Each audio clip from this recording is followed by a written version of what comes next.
ফেসটা স্টেবল হয়ে গেছে, কারণ আমার ফেসটা যদি স্টেবল না হতো তাহলে কিন্তু মিয়ামি আপু এই ট্রিটমেন্টটা করতে পারতো না।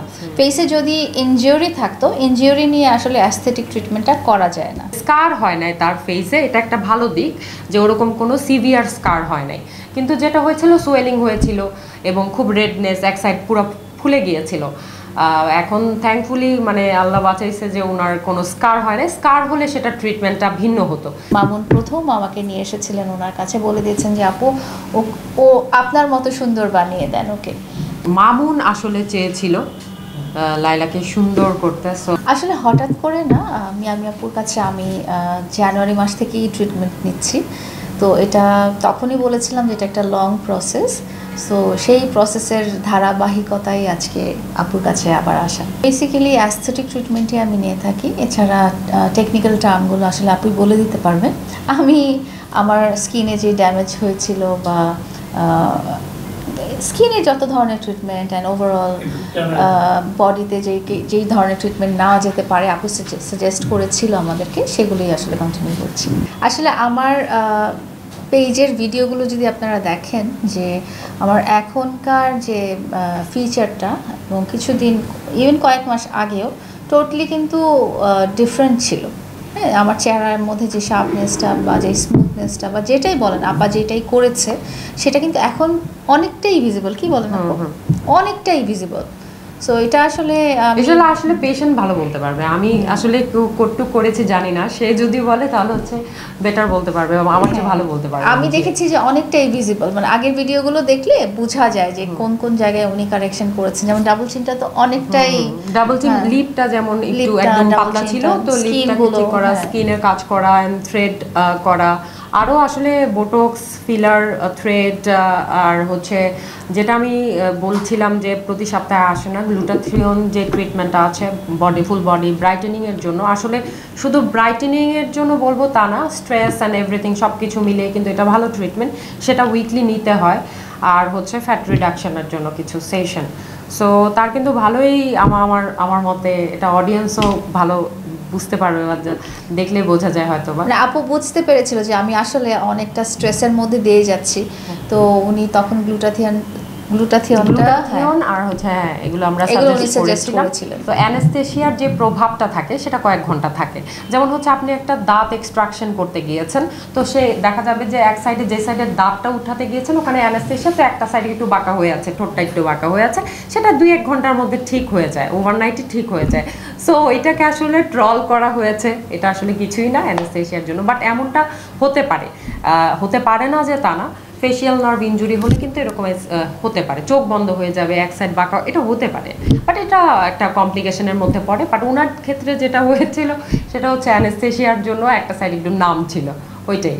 আসলে যেটা হয় যখন ইনজুরি হয় তখন তো একটা সোয়েলিং থাকে, রেডনেস থাকবে, সেটা কিন্তু আস্তে আস্তে কারেকশন হয়ে যায়। এমন না যে স্কার হয় নাই তার ফেসে, এটা একটা ভালো দিক যে ওরকম কোনো সিভিয়ার স্কার হয় নাই, কিন্তু যেটা হয়েছিল সোয়েলিং হয়েছিল এবং খুব রেডনেস, এক সাইড পুরো ফুলে গিয়েছিল।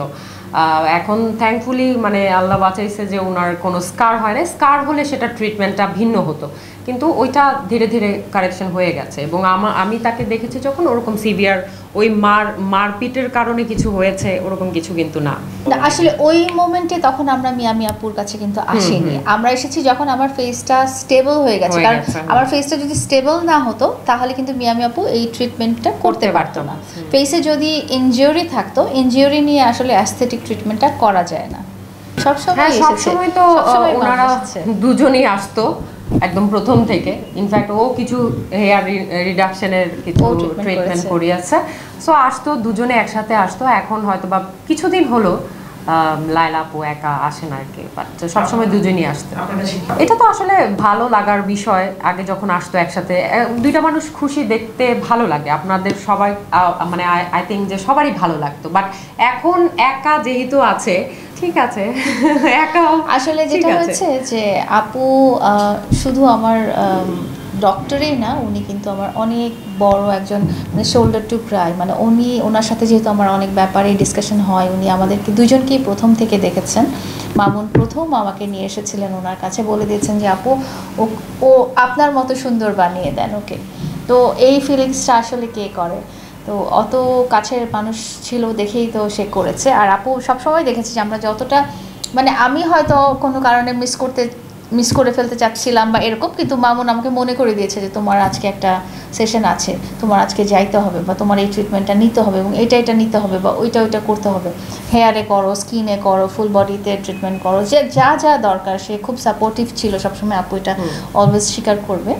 আর এখন যেরকম হয়েছে যে এখন আমি একা আসি ব্যাপারটাতেও উনি কিন্তু আমাকে সাপোর্ট দিচ্ছে যে না ঠিক আছে, এটা একটা লাইফের একটা স্টেজ, এই মানুষের লাইফে আপস অ্যান্ড ডাউনস থাকে, তো সব স্টেজেই আসলে হাসি খুশি থাকতে হবে, নিজেকে ভালোবাসতে হবে, নিজেকে ভালোবাসতে হবে।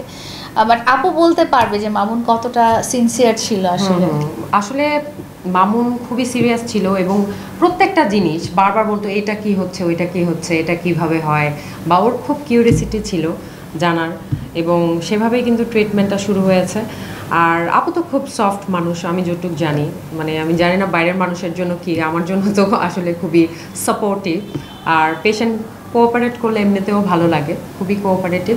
আর এখন একা আসে, এটা আসলে পার্ট অফ লাইফ, মানে you have to accept this, reality accept করে নেওয়া। আমার কাছে এটা আমি সাজেশন দিই। বাট তারপর দুজন একসাথে আসলে ভালো লাগতো, এখন একা আসে তাও ভালো লাগে, ইটস ওকে।